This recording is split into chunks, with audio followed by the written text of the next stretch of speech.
Welcome to MumAbroad's YouTube channel, where I'm joined today by Alex Radford, a dual qualified English solicitor and Spanish abogado who founded My Lawyer in Spain in 2013. He works with a team of experienced British solicitors and Spanish abogados with offices across the whole of Spain. They provide tailor-made legal advice to clients who are moving to Spain or living in Spain. Hi, Alex. Hi, Jane. How are you? Great. Thank you for joining me today. My pleasure. Thank you for the invite.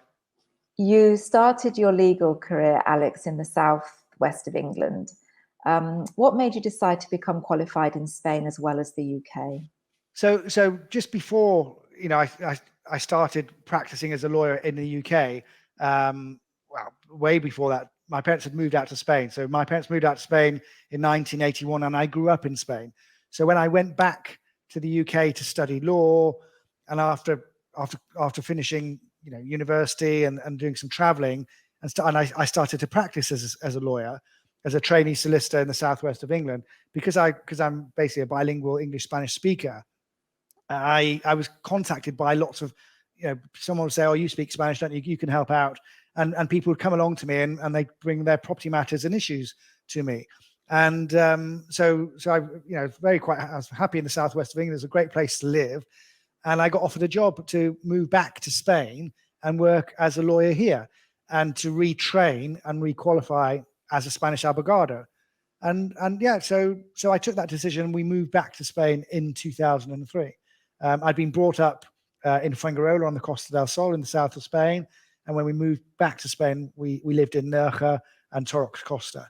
And gradually, Jane, over the years, business has brought us down from that lovely side of the coast, the eastern Costa del Sol, to Malaga, and now to Marbella. So I head up our office here in Marbella, and we act for international clients buying, selling, inheriting property in Spain, and also moving to Spain now.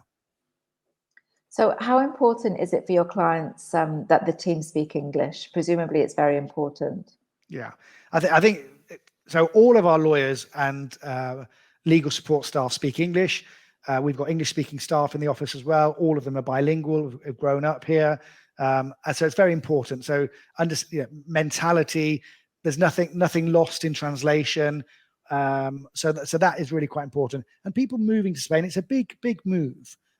So it's important, I think, that they speak to someone local who lives in the area, and also someone who's done it before, so we can share experiences. So you offer Spanish property services and business legal services. But today I would like to focus a little more on personal legal services. So how can you help someone who's in the process of moving to Spain or has just arrived here? Okay, so first of all, bear in mind that all Europeans can freely move around the EU and, of course, Spain. And once they arrive here, they've got to apply for residency. So if we've got a European passport holder married to, say, a Brit, then the European passport holder can come to Spain, apply for residency, and so long as they're married, their British spouse can then piggyback off that application. So that makes residency easier. However, post-Brexit, for Brits and non-Europeans, they have to, depending on the type of visa they're after, they have to apply for that visa from their home country. So, for example, lots of people moving to Spain to retire, they would apply for what's known as the non-lucrative visa, Jane. And they apply for that from their Spanish consulate in their home country, and we can help them with that process. If someone is moving to Spain and buying a property in the name of one person only for more than 500,000 euros, then they're entitled to apply for what's known as a golden visa, commonly known as a golden visa. And with that visa, people can work in Spain. Again, we'd have those conversations up front with the clients. So, you're buying a property for 600K, but 500,000 has to be purchased in the name of one of you only. Who's going to buy it? So we will talk about that. So I'd say, before clients even step in Spain, let's have a conversation, normally on Zoom, about, the process, the residency process, if they're moving to Spain. If they're not moving to Spain, then we'd still speak to them on Zoom about the buying process. And then if they're moving to Spain, we've got a dedicated residency team acting for clients moving from all over the world to Spain. So we've had Australians, New Zealanders, Americans moving to Spain. lots of non-Europeans and all obviously Europeans as well. And just talk to them about the residency services and then the buying services as well. And timing. Timing is really important because depending on the type of visa you require, the process can take longer. So I'd if you're planning a trip over to Spain or a move to Spain, I'd say that process, engaging with lawyers, that can happen months beforehand. But typically you'd start the process 3 to 6 months beforehand. And then once people have arrived in Spain, you can help with identity cards, opening bank accounts, that kind of thing as well? Yeah. So for example, when someone with the non-lucrative visa, you can't work with that visa. So you'd apply for that visa from your Spanish consulate. You come to Spain once you've got the visa, and then we'd help them book the appointment and get their TIE, which is the Foreigner's Identification Card, which is a really great card to have. If you're applying for the golden visa, then we'd always recommend that you apply for that from Spain because it's granted for a 2-year period, whereas the non-lucrative visa is granted for 1 year. So you'd come to Spain, we'd submit the documents online, and again, we'd go for that TIE card. So the process, the hand-holding is basically applying for the visas wherever the clients are located in the world, and then also the hand-holding when they're here as well, because as you know, dealing with police stations, getting NIE numbers and opening bank accounts can be quite tricky for a non-Spanish speaker. Certainly can be very frustrating, yes. There are numerous autonomous regions in Spain. Do they all have their own jurisdiction? Yeah, so in effect, we've got 17 autonomous regions in Spain. And so for example, if you're moving to Spain and you're going to buy a property, it's important to set out your budget. So depending on where you buy in Spain, you'll pay more or less transfer tax. So for example, in Andalucia, you buy a property in Andalucia, you'll pay transfer tax for second-hand property at 7%. You buy a brand new property, you pay 10% VAT plus 1.2% stamp duty. You move up to Murcia, it goes from 7% to 8% for second-hand property, up to the Valencian region, the popular Costa Blanca area, it's 10%. Up to your neck of the woods, Catalonia, purchase tax is 10%. So it's really quite important, when you're moving to Spain, buying a property, to kind of figure out your budget. And that will vary depending on where you buy. So for example, in Andalucia, 10% on top of the purchase price would be sufficient to pay all the costs of the purchase and register that property in your name. Further up in the Catalonia and Valencian region, I'd say allow 13-14% on top of the purchase price. But you're right, each region has got different laws, different taxes. That's taxes just on the purchase price, but also they've got different taxes for example, for wealth tax, different taxes for income tax. So we've got a tax lawyer in the office, and we do provide tax simulations to clients. So they might say, look, I'm planning to move to Spain. This is the income I'm on at the moment. This is how much tax I pay. Out of interest, how much tax would I pay in Spain? And what steps can I take to mitigate that? Because you can take steps to mitigate those taxes. And also, quite importantly, I'd say speak to a financial advisor, an independent financial advisor, because if you've got investment products in your home country, when you cease to become a resident in that country, those products tend to lose their tax advantages.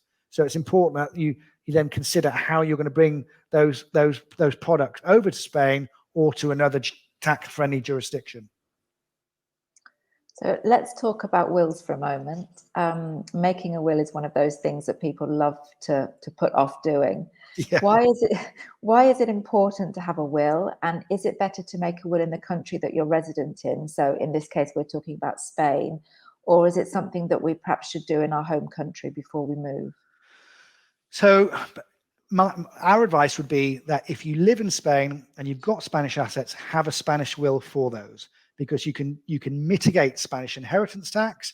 You can choose who your beneficiaries are, and it's much quicker and easier to administer the Spanish estate upon death by having a Spanish will. The Spanish will system is fantastic, in my opinion, because basically we prepare the Spanish wills in English and Spanish. They're signed before a notary. The notary holds on to the signed version and issues you with a first copy. And he also notifies the civil registry that you've signed a will, so that when someone dies, their heirs and beneficiaries would come along to the civil registry with the death certificate, and the civil registry issue a certificate known as the certificate of last wishes, and that will confirm whether or not that person had a Spanish will, and then the kind of process starts. So I think it's a great system. There's no faffing around, where's Auntie Betty's will? Who's got it? Is it in a drawer? Go and visit the house. When it comes to Spain, we know where the will is. Of course, if you've got assets from other jurisdictions, then I recommend that you have a will for those jurisdictions as well. So if for example, an American or someone from the UK, have a will for those jurisdictions, because again, you can use those wills to mitigate inheritance tax in those countries. But make sure that both wills, the Spanish will and your other wills, work together. So typically, Jane, a kind of Anglo-Saxon will state in the first paragraph, I revoke all former wills. But if you've got other wills that you don't want to revoke, you should state, I revoke all former wills except my Spanish will dated X, or except my American or British will dated X, so that they work together and they're referred to. So Spanish will, Spanish assets only, and the other will for other jurisdictions. We've seen clients die in Spain without a Spanish will, but they're resident here, and that means that there's an intestacy, and they have to go through the intestacy process, and that can take a long time. So in the meantime, if someone's living in that property, then they can't sell it. They can't manage some of the assets. So, for example, a car might be the name of the deceased. Bank accounts, they can't access it. So it's really important. I can't stress it enough to have a Spanish will, because it's much quicker and cheaper to administer a estate upon death. And not having a will becomes much more expensive. Okay, now let's move on to marriage and divorce. Unfortunately, almost 50% of marriages end in divorce. And that's obviously something very difficult to navigate at the best of times. But if you're living outside of your home country, things can be more complex. And so I was thinking that also this can be further complicated if your partner's from another country. So perhaps you could talk us through the most important things to know when it comes to divorce, and what happens particularly if there are children involved. And so I have a couple of different scenarios for you. So first of all, if you're a foreigner married to a Spanish national, what would the situation be? So basically, obviously, I'm surprised about those figures. Obviously, that's not good news, but possibly a sign of the times. People becoming more independent and wanting to lead their own lives, so to speak. If you can, obviously, the children come first. Where you can, reach an agreement. So sit down. Unfortunately, these things happen. Relationships come to an end. But what's going to happen with the children? Who's going to look after them? Where are they going to live? How much money will be paid for their requirements? And talk about holidays. And in effect, if two people live in Spain and they're getting divorced, then they can reach an agreement and they can go along to the court together. And the agreement that they've reached can be ratified in front of a judge, and then that's valid for a divorce. So that will cost a lot less for people to get divorced than if there's a dispute. Okay, so if there's a dispute, then basically it's going to be down to a judge to decide who gets to look after the children, how much is paid. When in effect, the best people know the finances of the family are the parents. So it's important, I'd say, again, if you can, reach an agreement.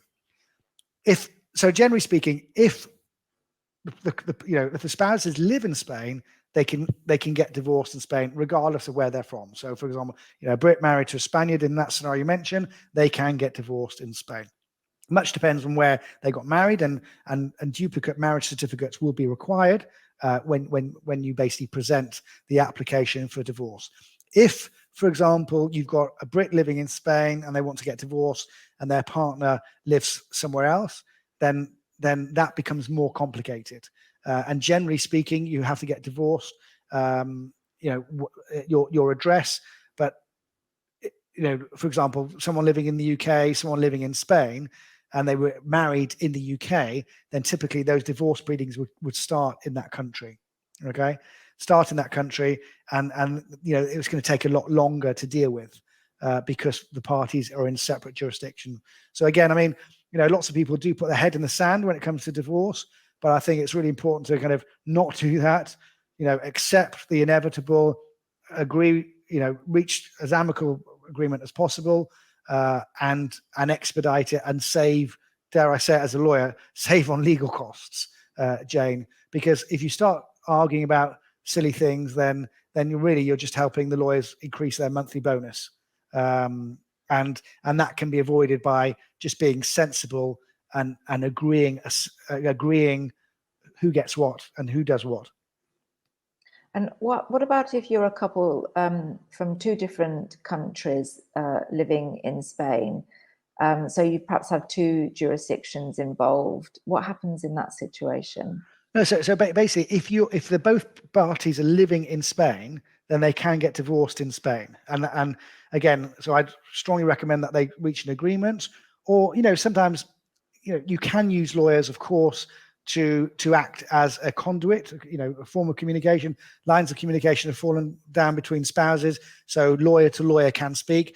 That does help. That can facilitate. But I think you just got to concentrate on the big picture, not on the sometimes obviously the detail is important, but it's important that who's going to live in the house, who's going to pay for the kids' tuition fees, what happens when they go to university, who's going to have them, and how long for summer holidays.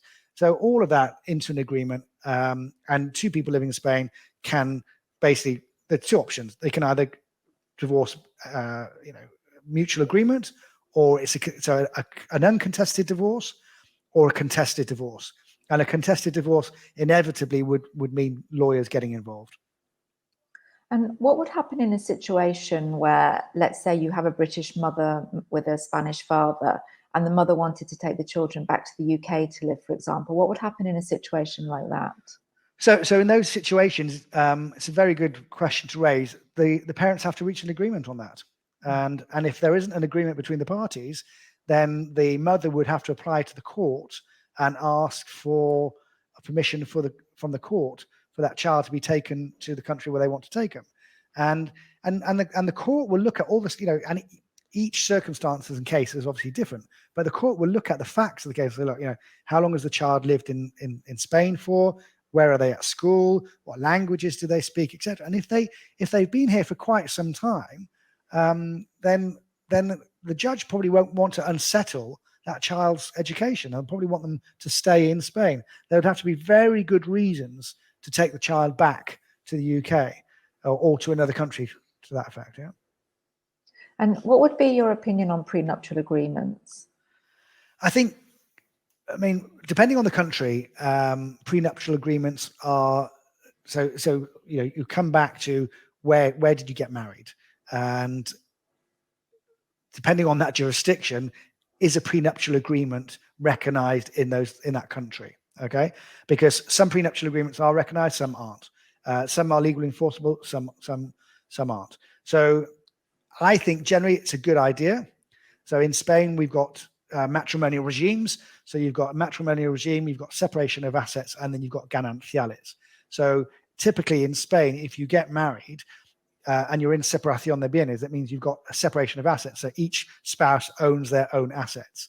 Of course, when you then get married, if you then acquire joint property, then that will tend to be joint property. But property that you had beforehand under Spanish law, and if you were married under a Spanish regime, that would be protected. But if not, for example, British people, when they get married, it becomes joint assets. So for example, if you are going to get married, and we come across this quite a lot actually, because sometimes a couple are moving out to Spain and the parents are paying for a property for them. So in that case, we know that the parents of one of the spouses are paying for the property. So it's important that the other spouse recognizes that money is coming from their parents. And if in the event of divorce, it's not going to go to that spouse, but back to the daughter or son of the parents who put up the money. So prenuptial agreements put in place up front. In that situation I talked about, with monies being lent or given, then you could have a donation, and all of that could be recognized. So yeah, I think, again, it's not, don't put your head in the sand, deal with that. I think a prenuptial agreement, sometimes it could be an uncomfortable conversation, but it's one definitely worth having. Consider what assets you've got before you get married and what happens to the assets that you jointly acquire. And of course, most courts, I'd say, are looking at, for example, previously, or years gone by, typically, the wife would stay at home and the man would go out and work. And that time that the wife has spent at home looking after the children, looking after the house is recognized. So a husband is not going to get away with saying, I've done all the work, I put all the money in, I'm going to take more than 50% of the property. That's not going to happen. Basically, the longer the marriage has been enforced together or enjoyed, then the assets are going to be split equally. Yeah? And finally, Alex, one piece of advice to families who are thinking about moving to Spain, what would that be? Well, listen, I moved back to Spain in 2003, happily married, two lovely daughters. It's a great place to bring children up. Think carefully about education, because our daughters were brought up in Spain. We put them through the Spanish education system. That's worked, generally so far so good for them. But it depends on the age that the children come over. So I think about education, whether you could put them in international school and in the future if they go back to their home country and to a home university. But generally speaking, my advice would be do it, but plan it carefully. Think about where you're going to live. Maybe consider renting before you buy, because the buying costs can be anywhere between 10 and 15%. So come out, rent, put the children in school. When my parents moved out to Spain when they moved to Spain in 1981, I was put in an English school. I wasn't learning any Spanish, but within 6 months, after they put me in a Spanish school, I could speak Spanish, and that's served me in good stead. So growing up in Spain, wonderful experience. I've just come back from a holiday in the States. Lovely country, but I come back and I say, "Whoa, what a lovely place Spain is." We've got wonderful weather here. It's a safe country, safe environment to bring children up in. We've got mountains, we've got beaches. The gastronomy is really good. You've got a good healthcare system, good education system. So I wouldn't hesitate, but I wouldn't jump on the boat tomorrow or the plane tomorrow. I'd plan it carefully. So speak to a lawyer, speak to someone about the visas, speak to estate agents, do your research on areas. Once you've identified an area you want to live in, and I'd visit that area different parts of the year, because winter time, some places do become ghost towns. Do you want to live in a ghost town in the winter in Spain? Probably not. So I'd say do your homework, and then once you've identified area, identify a property, and then make the move. But plan it carefully and have a long tick list of what to do. Well, thank you so much for joining me today, Alex. That's a huge amount of information and advice there for our listeners. If people do want to find out more, they can take a look at your website, which is mylawyer.inspain.com. They'll find out all about your different services, where your offices are in Spain, and also all of your contact details. So thank you very much. Thank you very much, Jane. Any other questions, just come back to me. And it's been a pleasure as always. Great. Thank you. Thank you.